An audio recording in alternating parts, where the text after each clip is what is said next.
Greetings, friends. This is Chris Batts, and you are listening to episode number 11 of the Future is Bright podcast. In today's episode, I spoke with Fred Stein, SVP, Chief Legal Officer of Chicken Soup for the Soul Entertainment. We discussed his heartwarming family story that led up to law school, his judicial clerkship, and private practice experience. We discussed his first in-house opportunity, which was a roll-up story with the nation's largest ATM and armored car company. We discussed how he landed the GC role of Redbox and the company's Rocketship growth story, and how it eventually led to it being acquired by Chicken Soup for the Soul. Stay till the end to hear about his passion for creative writing and some of the books he's working on, and so much more. If you haven't already, please subscribe to this podcast and leave a review on iTunes and YouTube. A bit more about Fred. Fred is the Chief Legal Officer of Chicken Soup for the Soul Entertainment, which recently acquired Redbox Entertainment, where he came back to serve as CLO and Secretary for over a year. He also had a one-year stint as a Chief Legal Officer and Compliance Officer at Fairportal, an online global travel company. The bulk of his in-house career has been a 13-year history at Redbox Entertainment, which includes both legal and business roles. His broad areas of responsibility have included licensing and distribution deals with Hollywood studios, privacy and other consumer issues, high-stakes consumer class actions, and antitrust litigation, representing the company's interests with regulators and promoting policy initiatives in Washington, D.C. Prior to joining Redbox, Fred was the Vice President, General Counsel, and Secretary for Pendum, Inc., the nation's largest independent service provider for ATMs, cash automation, and armored transport solutions.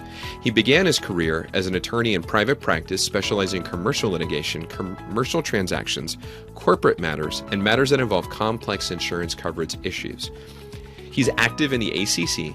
Fred serves on the board of the Chicago chapter, has chaired its 6,000-member IT, privacy, and e-commerce network, and for over 10 years served as faculty at its annual Corporate Counsel Institute.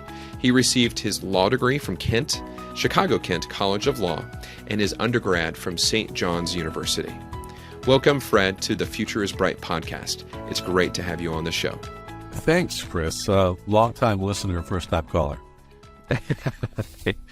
So it's been a pleasure to get to know you a little bit at the Chicago ACC events, and I'm glad this fateful day has come. I'm really excited about your history, your stories that you have. There's many there, and I know my audience is going to look forward to listening to them as well. Let's start off with this idea of you going to law school. You had told me that it was sort of an intention, but life happened. And I'd love for you to share a little bit of that to my audience.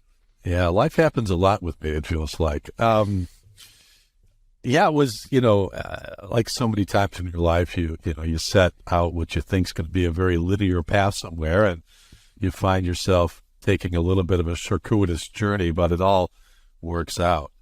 I didn't start undergrad with the idea of even being a lawyer. Frankly, I was studying quantum mechanics and differential equations, and my advisor at the time was the head of the government department, who just kept bugging me, come take one of my classes. Come, see, and he goes, you would be perfect over there. I didn't really know what he meant. I thought I was going to be an engineer. Okay. But I took some of his classes and loved it. And I find out that, wait, you mean all they need to do is write a paper? Like, I can do that. Like, I can do that overnight now, what I used to. But, so I started that, and he really instilled in me, that he was the head of that department and my advisor, a passion for, I loved politics, government, as it turned out, philosophy. I minored in philosophy, justice themes, and then, did some time on the Hill. A lot of people from the Hill eventually do some time. Serve time. Especially here in Illinois. Yep. But I really thought that my journey was going to lead straight to Washington, D.C. after spending time as an intern on the Hill for then Senator Alan Dixon from Illinois, and then a junior congressman from Illinois, Lane Evans, who he was known for having voted against Reagan the most number of times. That was his thing. He was a very grassroots guy, but infectious with his enthusiasm. And he was a Georgetown guy. And I thought, I'm going to Georgetown. He wrote my letter of recommendation, thinking I'm all set. Literally the week of graduation, I get a call from my dad saying he's not coming to graduation. And I say, well, why not? I'm the speaker. How can I come see me? And as it turns out, his labor of love for so many years, these businesses that he had acquired and built, he was quite the entrepreneur. He had filed for bankruptcy that week. And so the rest of the family came up, and it was kind of a somber occasion. He stayed home. I returned to him, finding him pretty much in some a depressive state. I don't know how to say it. I don't know, it's not my fondest memory. Yeah. But at least I'd finished school. And I had 5 siblings, and many of them hadn't finished. And generally, we all came home and had to find some jobs. It took me a while, and it taught me a lesson. I'll tell you, once I went back to law school, was I didn't want to have to knock on the number of doors again that I had to at that time when I wasn't prepared. And we did all find jobs, and we actually threw our paychecks into the kitty for 2 years straight to save the house and to get the remaining business kind of on its legs again. And then it was time to be able to go back to school.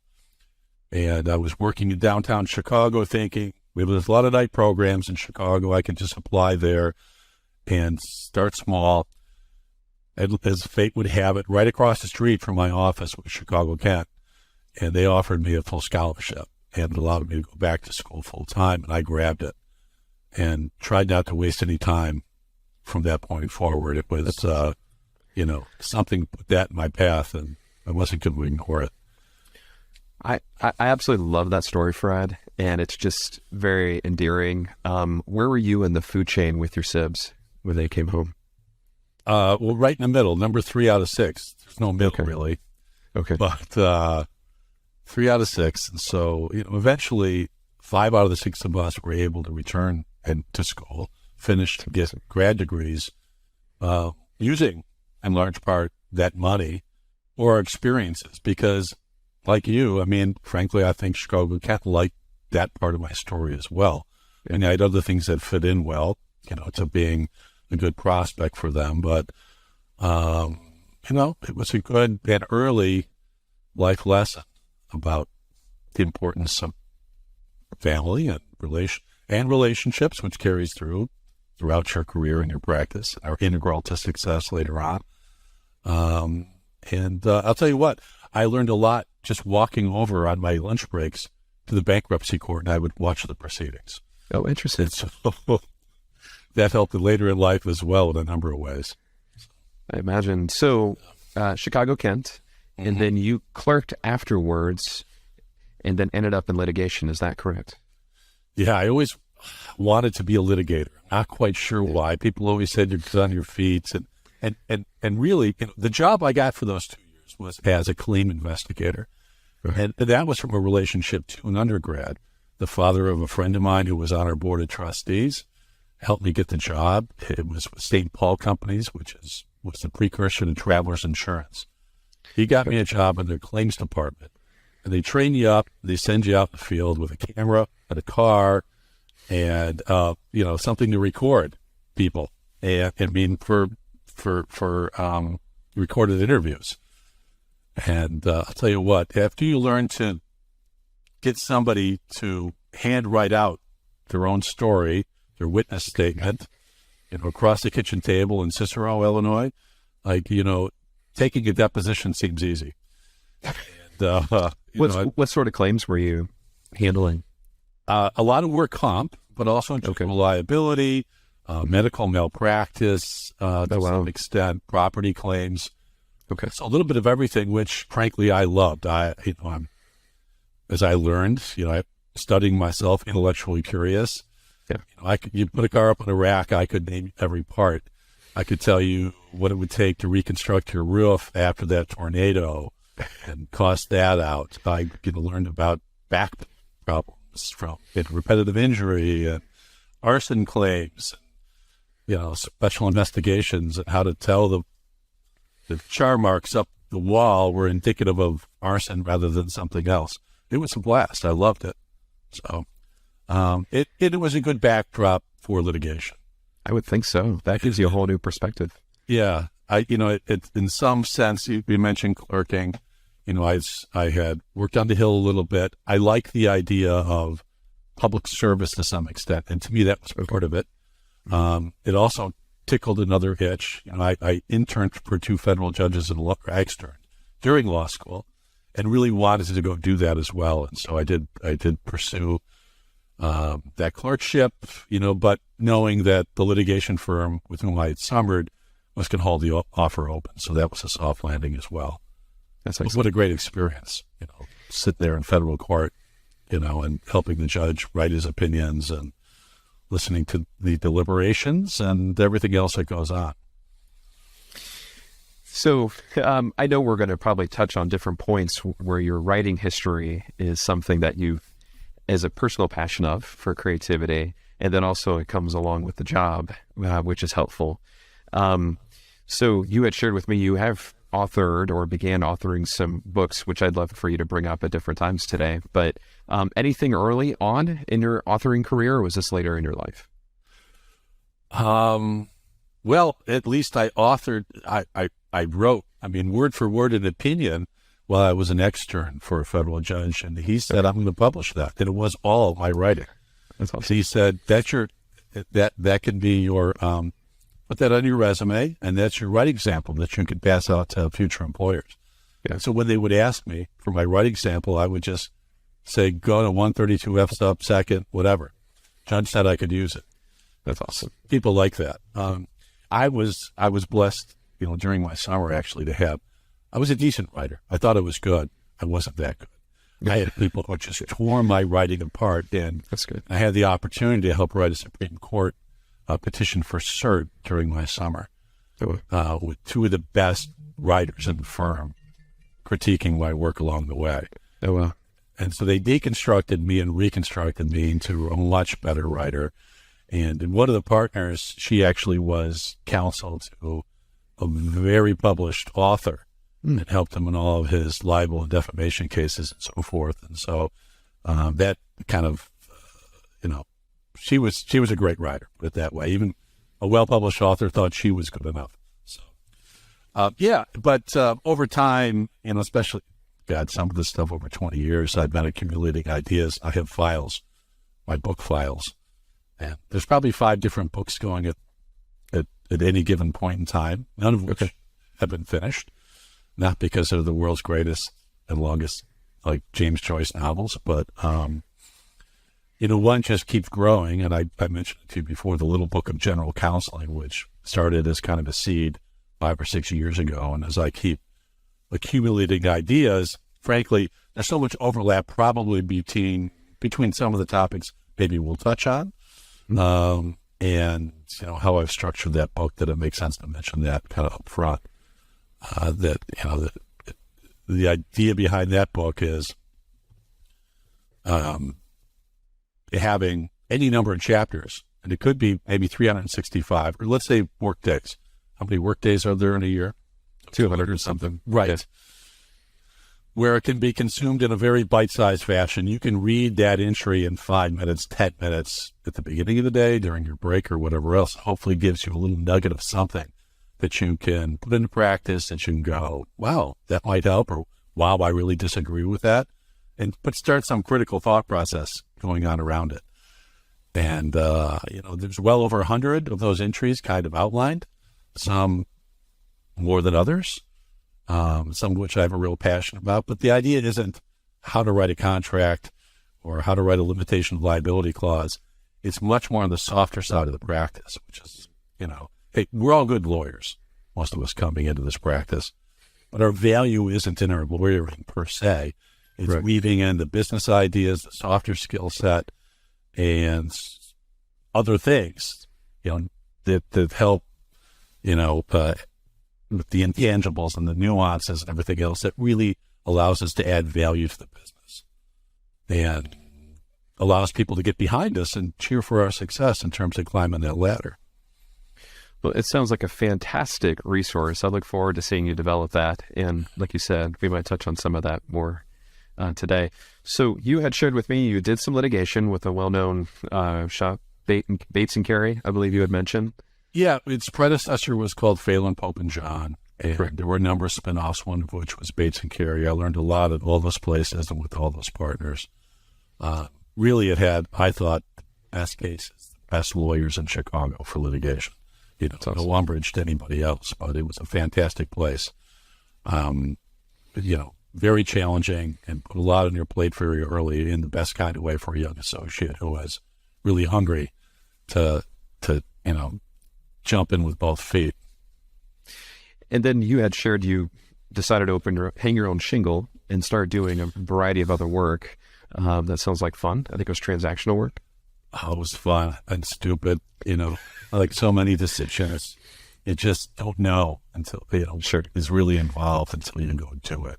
Yeah. Another jump in with both feet kind of idea. But, I somewhere, say, 5th or 6th year into my practice, really in me coming up to that big decision on writing the check for a partnership. Is this what I want to do? I liked it, but I kept, there's something kept itching away at me about, is this where I can provide the best value as a litigator? And I didn't think so. For a lot of the things we might talk about today, a lot of those reasons, I eventually grew to believe litigation, isn't the best place for a business to put its money. There's ways to avoid it. Yeah. There's ways to do things better, and to build value. And I wanted to go build value, and actually, I had set my sights on just becoming a general counsel. That was my moonshot goal as a 5th or 6th year. Okay. No, I want to be a general counsel. I'm going to pursue that. And to do that, I needed to almost re-educate myself. You can't just go into your litigation partners and say, hey, I think I want to do some transactional work. You got some? So I committed and went and hung up a shingle outside of downtown, but shared space actually with my family's CPA firm, where they also ran a number of small businesses, started to cross market, do smaller deals and bigger deals, and develop clients and a little bit of expertise. So share with me this opportunity that you said yes to with Pendum, I believe. Explain who Pendum is, the unique scope and what they're into, and how that drew you in to eventually be general counsel. Yeah, I don't even know if they're into anything today. I don't know if they exist, which was one of the reasons I left for Redbox. We'll get to that, I'm sure. But Pendum was what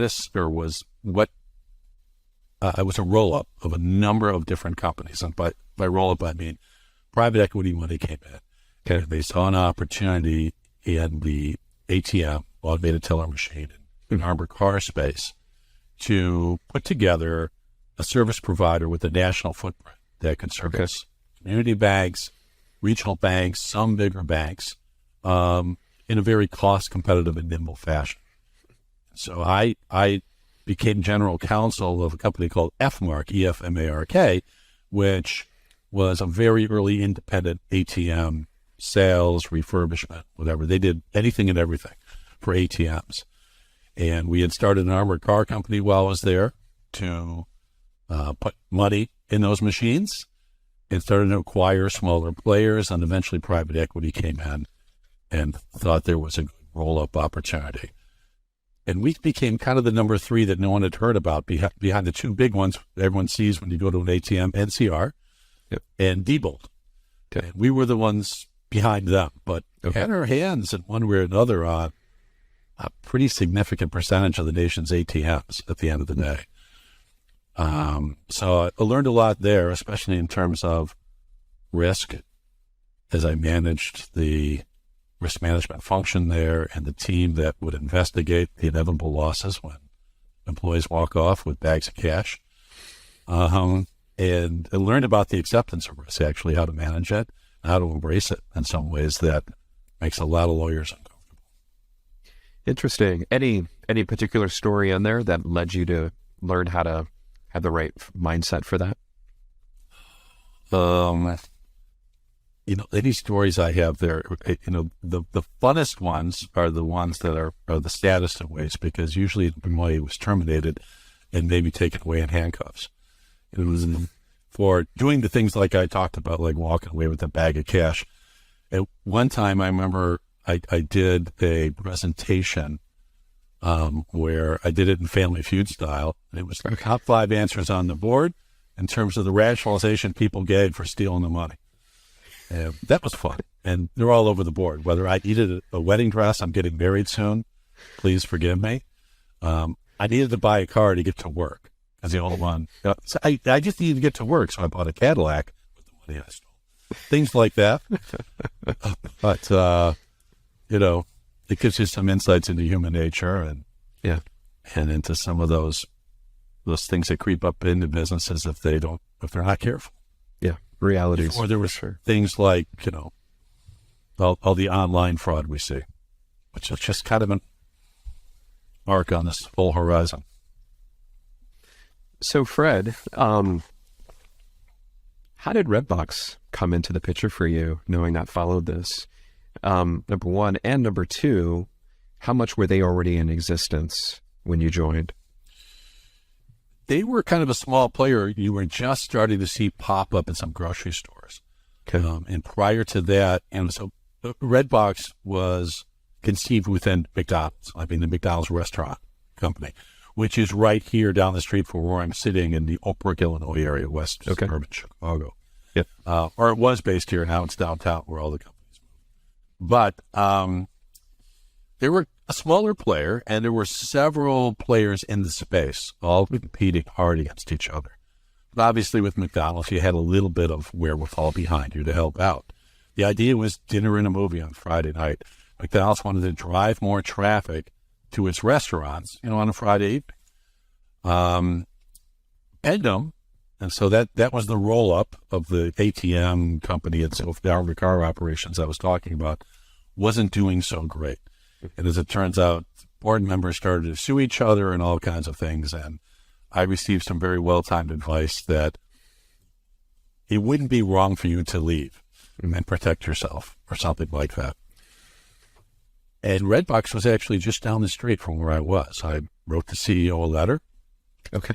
He called me. We started to talk. It was a long courtship because, like a lot of startups, it was one of those things where they had a lot of chemistry on this team here, and they weren't going to disrupt it with someone just walking in with a lot of newfangled compliance ideas.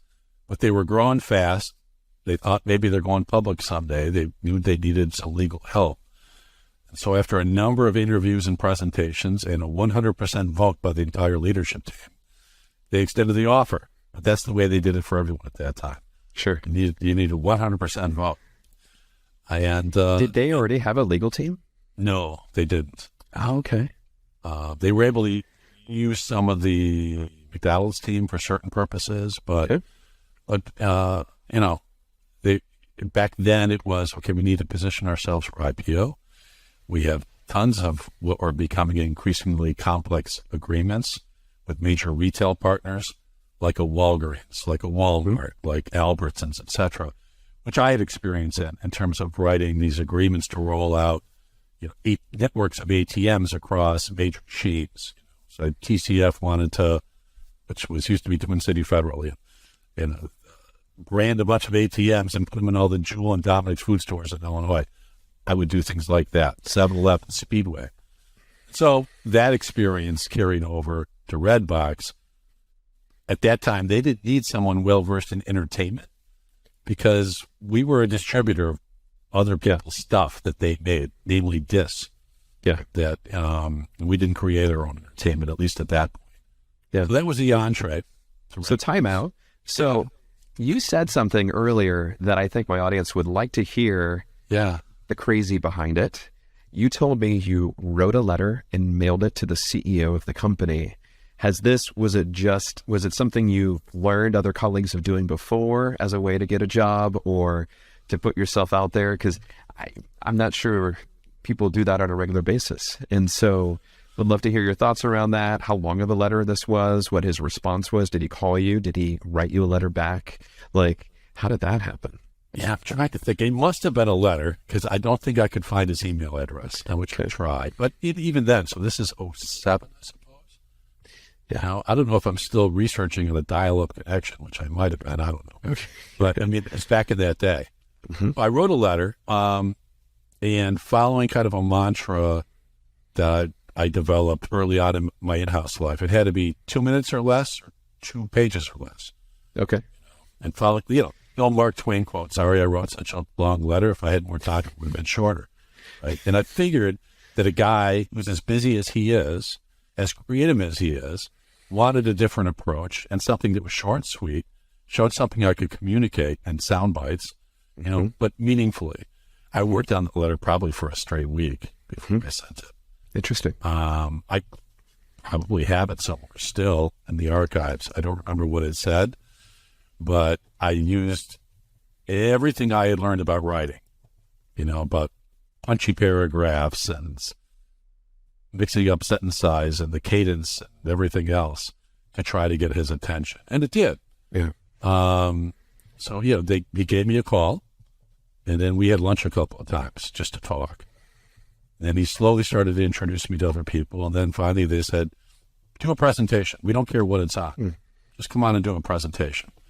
So I worked on a presentation for a full week. I integrated all kinds of movie characters into it and movie themes. They seemed to like that. The problem was one of the other founders, the COO, wasn't there at the time. So they said, that was really good. And do another one? Could you do it again? I know, but a different one. Okay. In my mind, I'm thinking, that took me a week to put together. I mean, like 40 hours, while I have a full-time job somewhere else. But I did it, and it was fun, and it was good for me, to get to know them better as well. Because you're joining up for something, and frankly, I took less pay to go over there because I was excited about it. So if you're going to take that leap, you better at least like the people you're working with. Absolutely. So it was that kind of, the startup mentality was still here, even though they had some wherewithal behind them. They'd already rolled out to a couple thousand McDonald's restaurants, topped out there, and were looking to expand elsewhere. They were just on the cusp. And true enough, the year after, we started to expand very, very rapidly in that prototypical hockey stick style growth. We put in a new location, a new kiosk every hour, more than one an hour, 24/7, 365 for 2 years straight. That was the growth that occurred. And that's faster growth than any business in U.S. history, really, when you think about it. More locations than McDonald's, way more than Starbucks. Wow. We just had trucks that were, kiosks were being manufactured. We had them back it up, they loaded up, and they just continually were driving around every hour installing another kiosk. It was quite the choreography. That sounds like fun. It was a blast. It was a beehive of activity every day. Yes. So, but you were still owned by McDonald's. What was that like? Well, it was great. They assigned a few members to the board who were very knowledgeable in all the things that we needed. But at the same time, the more we expanded beyond McDonald's and quick serve restaurants into other things like grocery, pharmacy, etc., they said, if you want to expand more, 2 things. Number 1, find your own money to do it with, and number 2, get off campus. So we moved across town to some space that had been abandoned after the company lost its shirt in the tech bubble bursting.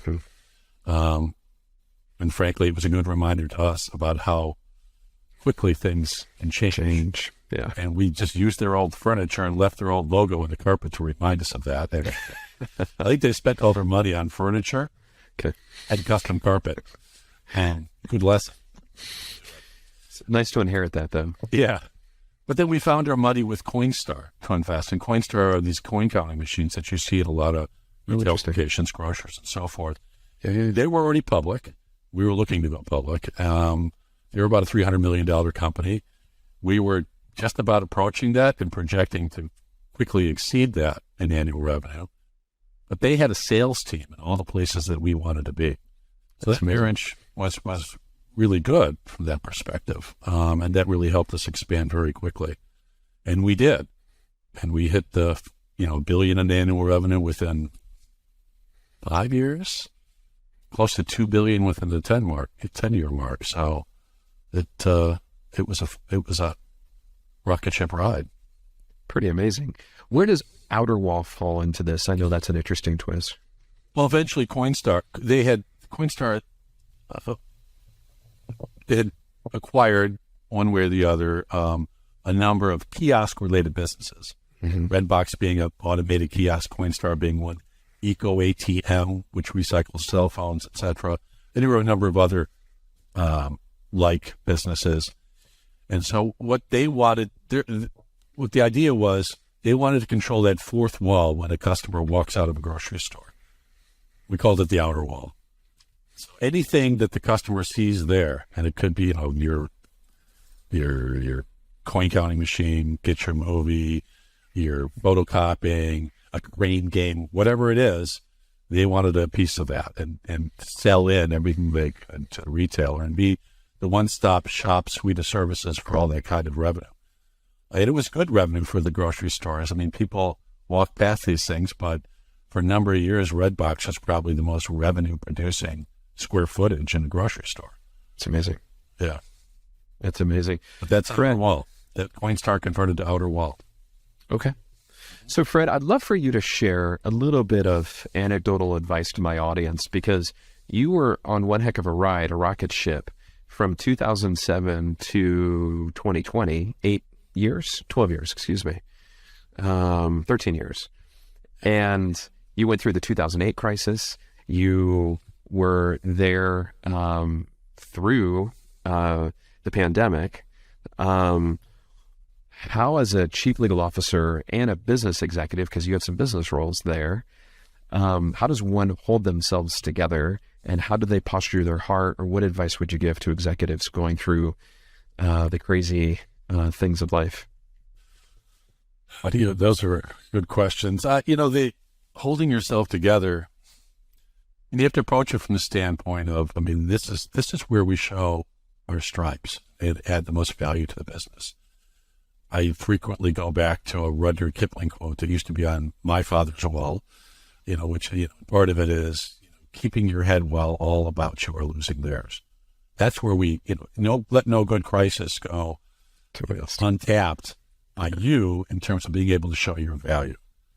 In 2008, it wasn't as big of a crisis for us.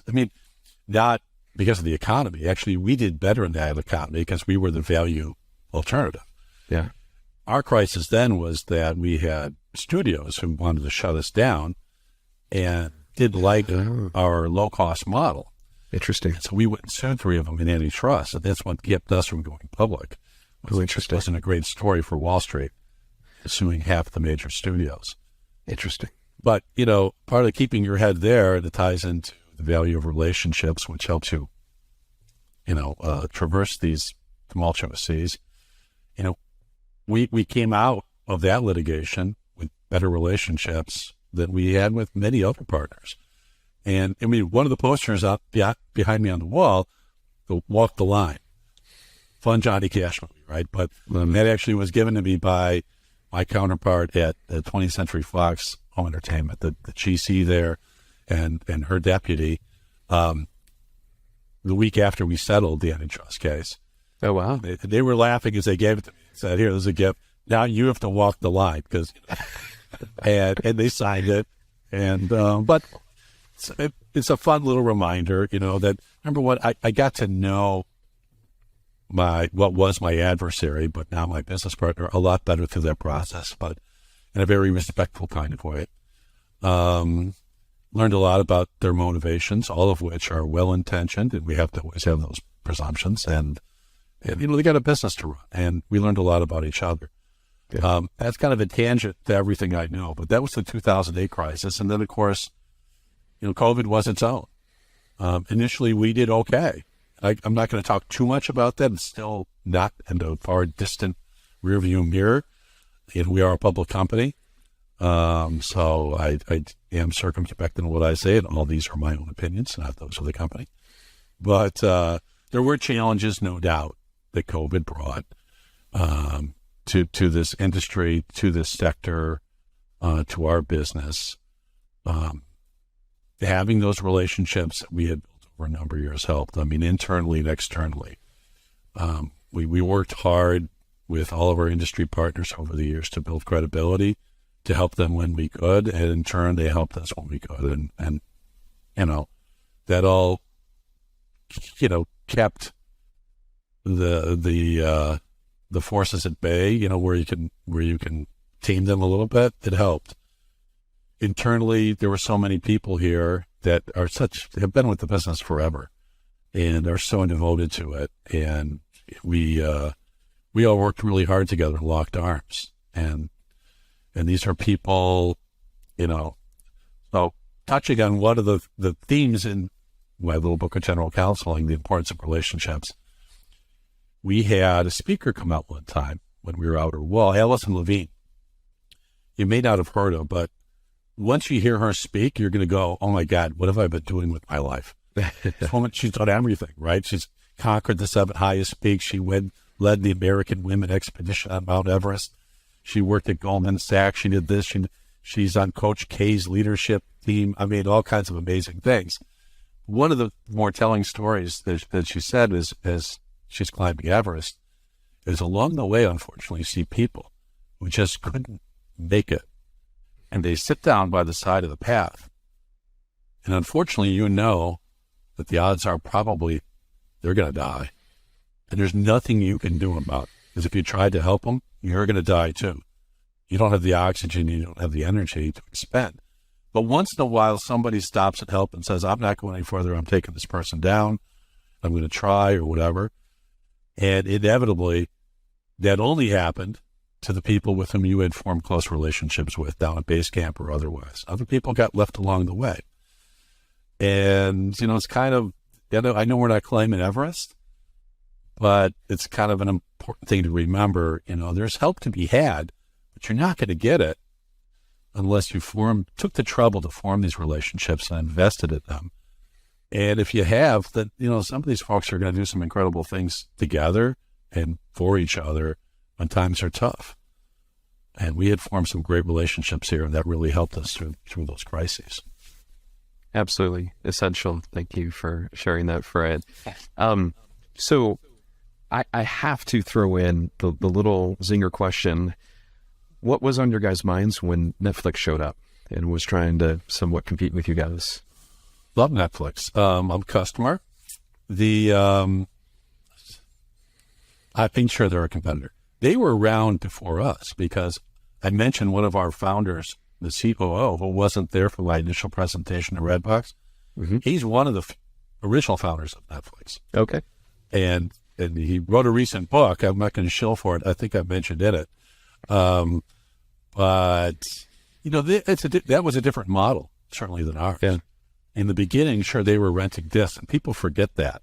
It started as a disc rental business. Yeah. We jumped into the space, but we were different. We were in some subscription model, which is all the rage nowadays. But it's a tough business. Mm-hmm. And we were transactional, meaning a la carte each night. You pay a fee to have our disc. And at that time, you could rent something for $1 a night. With Netflix, of course, you pay a subscription fee for all you can eat. You wait for it to come in the mail, etc. It's a very purposeful, long-term kind of relationship. Ours was more, instantaneous gratification as you leave the grocery store or as your child is looking at the kiosk while you're at checkout, right? And they say, get this one for me. Right. That's what we were about. It was a different business. And there was plenty of opportunity for everybody. And both of us grew very quickly in that atmosphere. Yeah. We've seen some of the Netflix people up close and in person over time, and no trouble there. But we're a different business model than they are and always have been. So you concluded for a brief period of time at Redbox and went to Travel Portal, I believe it was. Fair Portal, excuse me. Portal, right. And then you were there for a brief year, and then you were invited back to come back to Redbox for a reason.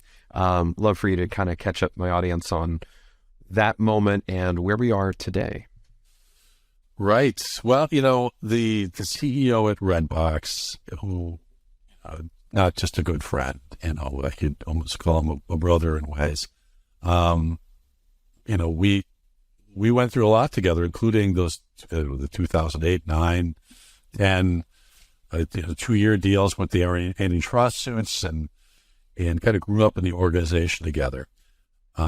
We certainly kept in close contact, but Redbox was positioning itself to go public after being owned by private equity for 5 years by Apollo out in New York. And so the opportunity arose for what they thought would be a chief legal officer position in a new public company. And I wasn't going to say no to that, especially with this team that I knew and respected so much. And a business I knew well. So we did go public. It was a de-SPAC transaction, which some of the listeners may be familiar with. And, some of those didn't have the greatest successes. Again, I won't go too deep into it, but, I treat it all as a learning opportunity. And we did learn a lot. The COVID years were still hanging over everybody at that point. So, to some extent, still are a little bit, I suppose. But it was a great opportunity to come back to a great brand, great people, etc., and just was never going to say no. So I guess I'm one of those boomerang people that you read about during COVID. I've heard about those. Yeah. Yeah.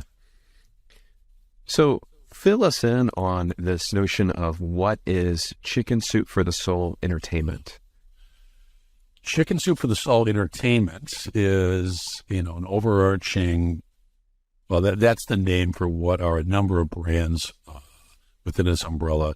Chicken Soup for the Soul is a beloved series of books out there that's been around for more than a couple of decades, which also has helped create, in turn, other entertainment opportunities, such as, some movies and so forth that can come out of these stories that are told in those books.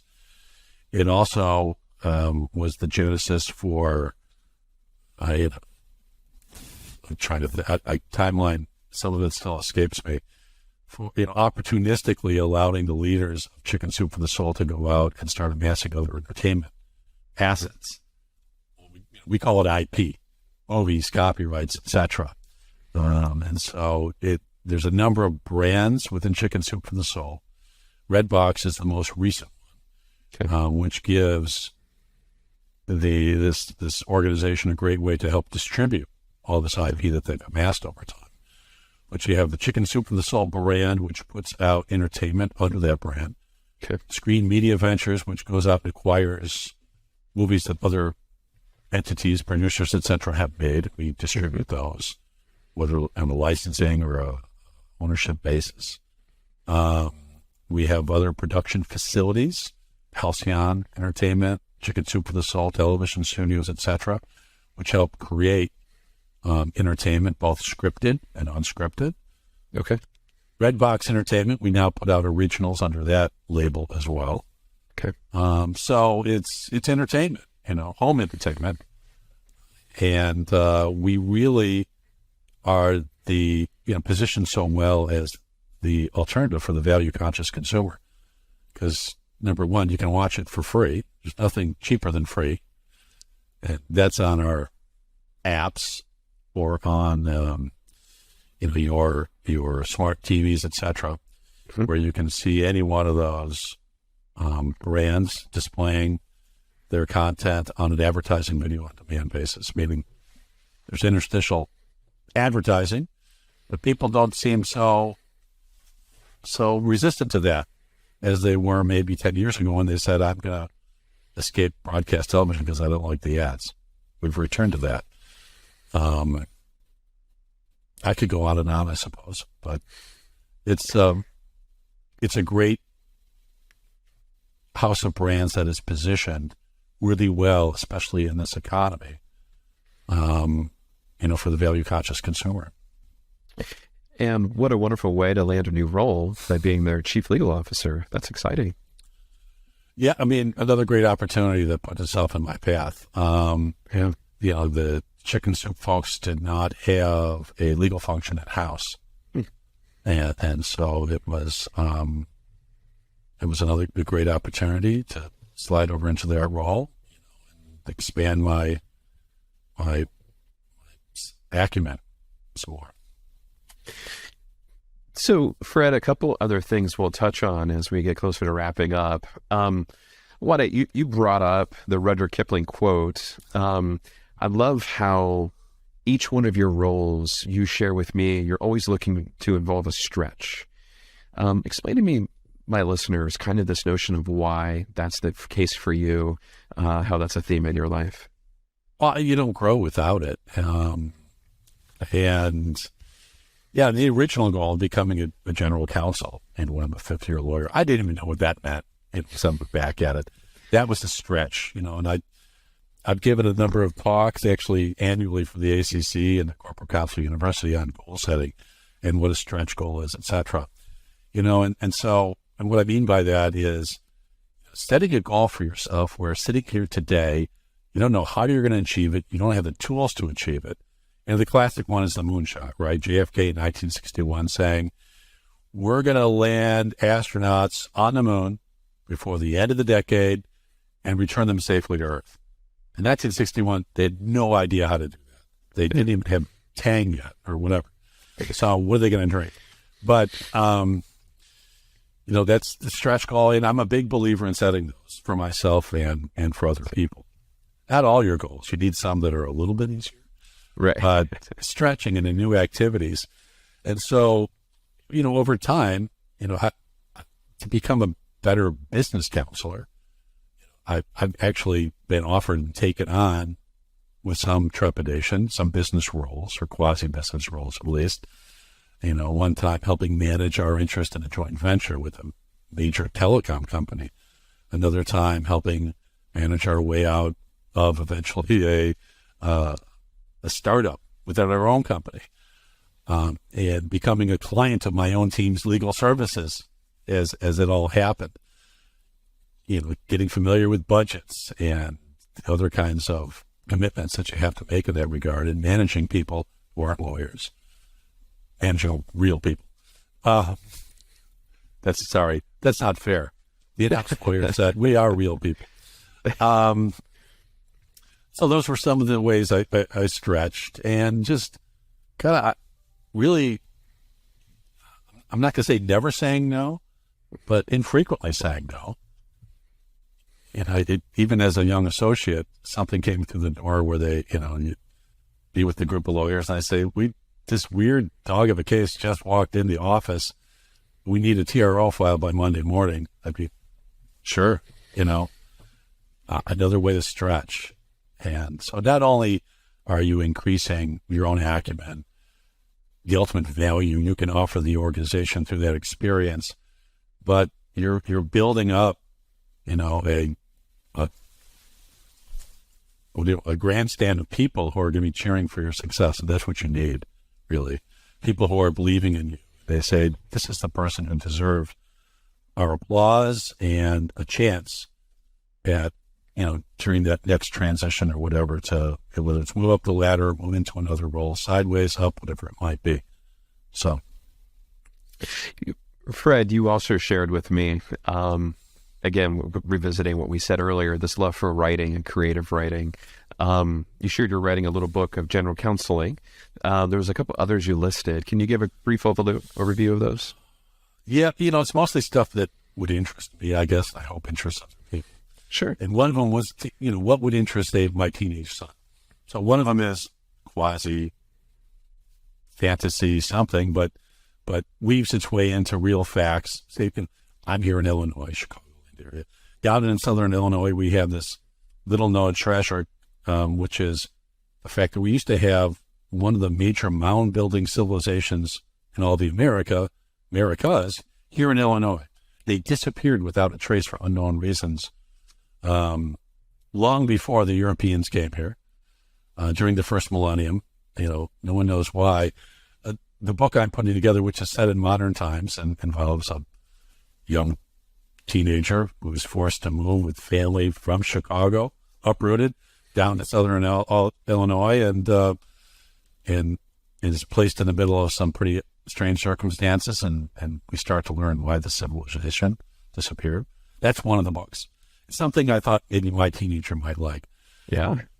Another one traces one leg of my family genealogy back to Ireland.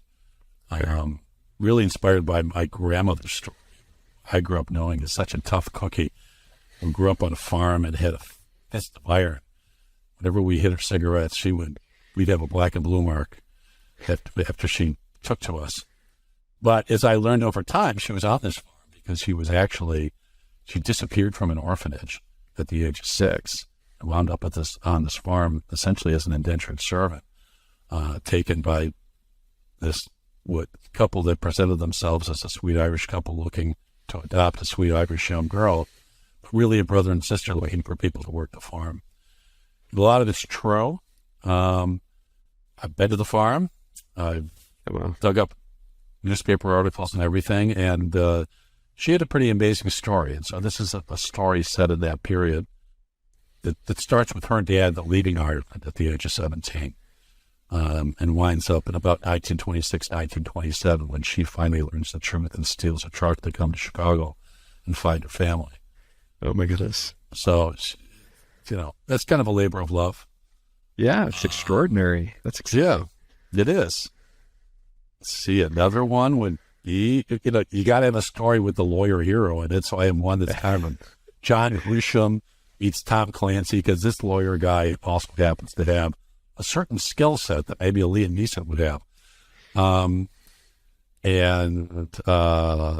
It takes him from courtrooms to other kinds of knife fights and gunfights in places that we can never go to. So, Fred, since you're the next Grissom, when are these books going to start being released? So now you're challenging me on my own. I'm stretching you. My belief, exactly. And setting goals. And one of the things I always say, listen, it's not a goal unless you tell people how to hold you accountable. Exactly. And I've already blown that once. At one of my talks at the ACC, I talked about one of these books and said, and I'm going to put this thing out by, it didn't happen. Okay. It didn't happen. All right, let's set, okay, we'll have at least galley drafts of the Book of General Counseling by the 2023. How's that? Woo-hoo. I like that. All right. What about the others? Start editing. Okay. One at a time. You got several going on, but anyway, I'll have to follow up with you. We'll have to get an update. Sure. So, Fred, how can people find you, contact you, follow you on social media? What do you recommend for them? Well, the best way to contact me, I'm on LinkedIn. Connect, please do. I'm a believer. We're as strong as the networks that we create and the relationships we create. Excuse me. I've stood on the shoulders of so many people. I owe a lot. Paying it back, paying it forward, whatever it is. So always happy to have a conversation, to share a cup of coffee if you're local or in town or at a meeting. LinkedIn's probably the best way. Social media, you're not going to see me posting a ton of stuff out there. I don't tweet. I think, again, you're a CLO of a publicly traded company. I'm just a little bit circumspect sometimes on what you put in there and how it can be interpreted. But I do post updates, and especially about some of the fun things we're doing within the business and the deals we're making on LinkedIn as they occur. I love talking about our business, as you can tell. Always happy to do with anybody, and some of the other developmental ideas that I've talked about, and I'd love to hear from other people as well. Always looking how I can develop better or help develop people better. So fun. So, Fred, it's been an honor and a pleasure. Thank you for your time today. Thank you. Anytime. Let's do it again soon. Okay, let's do it again soon. All right.